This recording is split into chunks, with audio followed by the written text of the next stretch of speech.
इस वक्त एक ऐसा परिवार मेरे साथ है जो लगेज के साथ एयरपोर्ट पे पहुंचा है। नोएडा 15 सेक्टर 15 में रहते हैं, लेकिन आमतौर पे अगर इन्हें चंडीगढ़ जाना होता तो ये दिल्ली के आईजीआई एयरपोर्ट से जाते। लेकिन आज का सफर नोएडा इंटरनेशनल एयरपोर्ट से शुरू होगा। चंडीगढ़ के लिए पहली फ्लाइट बोर्ड करेंगे। डिस्टेंस ज्यादा है, लेकिन आप लोग फिर भी नोएडा इंटरनेशनल एयरपोर्ट आए, क्या कारण है? Just to experience the first flight. हम इसीलिए आए हैं कि हमें पता चले कैसा बना है। पहली फ्लाइट लेनी थी हमें, तो इसीलिए हमने ये चूज करा कि आज जेवर एयरपोर्ट, और देखना भी था हमें कि क्या सुविधाएं मोदी जी ने और योगी जी ने हमें प्रोवाइड करी है। तो इसीलिए एक्सपीरियंस करने के लिए हम आए हैं। क्या नाम है आपका? नेहा। और आप भी एक्सपीरियंस के लिए आए हैं या आपने कुछ सजेस्ट किया कि ये थोड़ा कम पास पड़ेगा घर से, ट्रैफिक कम होगा? एक रीजन एक्सपीरियंस है और एक रीजन ट्रैफिक भी है। पहला ये है कि ये फर्स्ट टाइम हमारा नोएडा में ही एयरपोर्ट खुल रहा है, तो इस चीज को प्रमोट करने के लिए और एक एक्सपीरियंस लेने के लिए हम लोग अभी आए हैं। देखते हैं कैसा एक्सपीरियंस रहता है, और इन फ्यूचर अगर अच्छा रहेगा तो मोस्टली फ्लाइट्स फिर यहीं से ली जाएगी। एक सवाल लोगों के मन में इस वक्त जरूर है कि आप अगर नोएडा इंटरनेशनल एयरपोर्ट पहुंच जाते हैं तो यहाँ से फिर ट्रांजिट एयरपोर्ट तक का ट्रांजिट कैसा रहेगा? क्या कैब से आए आप लोग, कैसे आए? हम अपनी प्राइवेट कार से आए हैं और हम अपनी गाड़ी से यहाँ पे अप्रोक्स 45 मिनट्स में आ गए। अगर हम आईजीआई एयरपोर्ट जाते हैं तो अप्रोक्स 1 आवर लगता है, क्योंकि ट्रैफिक बहुत है। यहाँ पे रोड में कोई ट्रैफिक नहीं है, बहुत क्लियर है, तो इजीली आ गए हैं। बहुत अच्छा लग रहा है और ये बहुत एक अपने आप में हमारे लिए मेमोरेबल ट्रिप है। हम अमृतसर जा रहे हैं, फर्स्ट फ्लाइट ले रहे हैं नोएडा के लिए, अमृतसर जा रहे हैं। और नोएडा वालों के लिए बहुत ही खुशी की बात है कि हमें नोएडा में एक एयरपोर्ट मिल गया है। आज इससे खुशी की बात हो नहीं सकती हमारे। क्या ये लगता है कि इस वक्त जो कुछ कमियां रहेगी कि उबर, ओला जैसी सर्विसेज यहाँ से, जो खासतौर पे कैब सर्विसेज हैं, वो आया है या नहीं आया है? नहीं, ओला, उबर, रैपिडो, मेक माई ट्रिप, मान ट्रेवल्स, इन सबके मैं देख रहा हूँ बाहर सबके आउटलेट्स कियोस्क बन गए हैं। तो मुझे लगता है कि टैक्सी और ये सब बहुत इजीली ऑपरेट यहाँ से हो रही है। जी बिल्कुल बिल्कुल। ऑल द बेस्ट पहली फ्लाइट के लिए। हम आपको अब पूरा जो एयरपोर्ट का एक्सपीरियंस है वो दिखाते हैं। पहला इनके लिए ट्रैवल होगा नोएडा इंटरनेशनल एयरपोर्ट से। अमृतसर जा रहा है ये परिवार। आमतौर पे आईजीआई एयरपोर्ट से ये जाते। ट्रैफिक कम है तो समय कम लग रहा है, डिस्टेंस ज्यादा होने के बावजूद। अब एयरपोर्ट कैसा दिखता है वो फर्स्ट लुक आपको हम आज तक पे दिखाते हैं। हमारे ठीक पीछे आपको इंडिगो का वो सेंटर दिखेगा जहां से आप बोर्डिंग पासेस ले सकते हैं और लगेज ड्रॉप कर सकते हैं। आप अगर देखेंगे तो एक के बाद एक सिस्टम्स लगे हुए हैं यहाँ पे, क्योंकि पहला दिन है ऑपरेशंस का। तो वेलकम फील कराने के लिए भी पैसेंजर्स को बलून्स लगा के एक इनॉग्रल की फील जो होती है, फ्रेश लुक, वो दिया गया है। पैसेंजर्स अभी भी अलग अलग जगह के लिए जहां उनको फ्लाइट लेनी है उसके लिए लगेज लेके आपको आते हुए दिखाई देंगे। फैमिलीज खासतौर पे इस पूरे दिन को एक्सपीरियंस करने के लिए भी बड़ी संख्या में आ रहे हैं। तो पहली फ्लाइट लखनऊ और बेंगलुरु के लिए है जो टेक ऑफ कर चुकी है नोएडा इंटरनेशनल एयरपोर्ट से। अमृतसर के लिए भी फ्लाइट जाएगी। इंडिगो के आपको सारे स्टाफ दिखाई देंगे। फिलहाल इंडिगो ही आपको दिखेगा। आने वाले दिनों में एयर इंडिया एक्सप्रेस और अकासा की फ्लाइट्स भी यहां से उड़ान भरेगी, और इसके साथ साथ इंटरनेशनल जो फ्लाइट्स हैं वो भी आपको उड़ान भरते हुए दिखाई देंगे। लेकिन उसके लिए अभी कई सारे क्लियरेंसेज होने बाकी हैं। और इधर भी आप देखेंगे तो फैमिलीज हैं जो, कहाँ जा रहे हैं आप लोग? अमृतसर जा रहे हैं। तो अमृतसर का परिवार, उस परिवार से हमने आपको बातचीत कराई थी। अब देखिए, एक तो तरीका है कि आप इस जगह पे आके बोर्डिंग पास लें और लगेज ड्रॉप करें, और जिन्हें डीजी यात्रा के थ्रू अपना बैग खुद ड्रॉप करना हो उनके लिए क्या ऑप्शन है? वो डायरेक्टली डीजी यात्रा से एंट्री लेंगे, देन वो डायरेक्टली प्रोसीड कर सकते हैं। वो जगह भी हम आपको दिखाते हैं एक्चुअली, जहां से आप डायरेक्टली प्रोसीड कर सकते हैं। ये तो रेगुलर बे है जहां पे आप आते हैं, बोर्डिंग पास लेते हैं, लगेज ड्रॉप करते हैं एयरपोर्ट स्टाफ के पास, और फिर वहां से आप निकल जाते हैं अपने सफर के लिए। तो क्रू भी आपको दिखेगा। सबके लिए पहला एक्सपीरियंस है। All the best. अमृतसर के लिए फ्लाइट्स जा रही है। इसके साथ साथ लखनऊ बेंगलुरु की फ्लाइट्स अब टेक ऑफ कर चुकी है, और फूलों की रंगोली आपको दिखेगी। यहाँ एक आर्किटेक्चर के हिसाब से भी काम किया गया है। जब शाम होगी तो ऊपर से लाइट जो नीचे गिरेगी वो इस तरह का फील क्रिएट करे कि जैसे कोई पानी या नदी बह रहा है। यमुना और गंगा जहां बहती है, ऐसे राज्य में नोएडा इंटरनेशनल एयरपोर्ट आया है।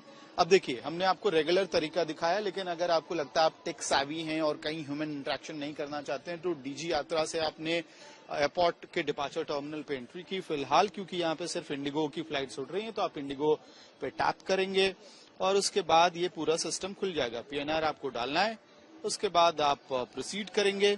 बोर्डिंग पास आपका यहाँ पे आएगा और प्रिंट आउट आप लेकर निकल जाएंगे। अब अगला कदम क्या होगा? देखिए, इस तरह के कुछ बोर्डिंग पासेस आपको दिखेंगे जो प्रिंट आउट आपके हाथ में आ जाएगा।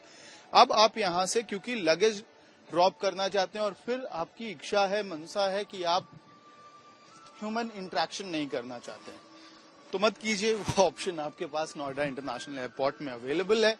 आप यहाँ पे आएंगे, ड्रॉपिंग बैग्स का काउंटर है। अगेन डीजी यात्रा इनेबल्ड है, तो डीजी यात्रा पे आपको रजिस्टर करना पड़ेगा। कंटिन्यू विद डीजी यात्रा, यहाँ जो उसके क्लॉजेज हैं उसको पढ़ के आप अग्री एंड कंटिन्यू कर दीजिए। फिर कैमरा खुलेगा, स्कैन करेगा, प्रोसेस करेगा। बोर्डिंग पास आप यहाँ डालेंगे। ये प्रोसेस होने के बाद आप अपना लगेज यहाँ रखेंगे। लगेज रखने के बाद वो चला जाएगा, स्लिप आएगा, लेके आपको बढ़ जाना है। तो इस तरह से कई सारे ऑटोमेटिक बेस बनाए गए हैं इस तरफ, और दूसरी तरफ भी लगेज ड्रॉप के लिए दो जो काउंटर्स हैं, आप कह सकते हैं 1 2 3 4 5 6 7 8 9 10, तकरीबन 20 इस तरह के काउंटर्स बनाए गए। अब मैं आपको एक और अनोखी चीज दिखाता हूँ। सीट कम से कम जो पोल्यूशन है, एनवायरनमेंट को ध्यान में रखते हुए ज्यादा से ज्यादा पोल्यूशन कम से कम क्रिएट करने की भी कोशिश यहाँ पे की जा रही है। इसलिए जो बेंच जिसपे मैं बैठा हूँ ये बैम्बू से बनाया हुआ है, और जो कंस्ट्रक्शन भी है नोएडा इंटरनेशनल एयरपोर्ट का वो कुछ इस तरह का है कि दिन के समय यहाँ पे मिनिमम लाइट्स जलानी पड़े। नेचुरल लाइट का जो सोर्स है वो डायरेक्टली एयरपोर्ट के डिपार्चर और जो अराइवल टर्मिनल है उसको वहां पे बिजली प्रदान करे, इसके लिए पूरी कोशिश की गई है। इसी तरह से इसको बनाया गया है। तेज हवाओं को रेजिस्ट करने के लिए भी बनाया गया है। अब आप धीरे से, जब आपका बैगेज ड्रॉप हो गया है, तो अगला कदम क्या होगा?